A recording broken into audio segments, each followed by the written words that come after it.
Hello, in this video I'm gonna show you how to invite friends to your friends list in Apex Legends Mobile.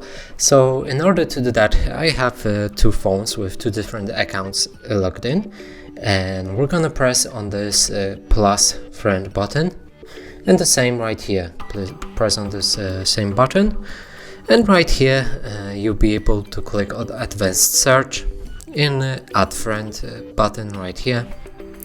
Simply click on it, and your keyboard will pop up and you'll be needing to insert your friend's name. So right here for me it's this one.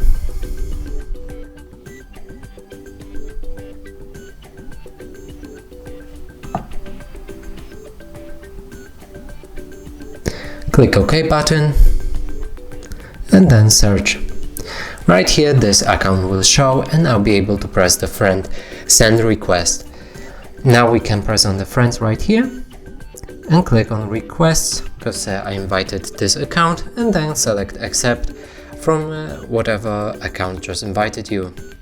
And that's it for this video. Hope you like it. Please consider subscribing to our channel, leave a like and a comment below.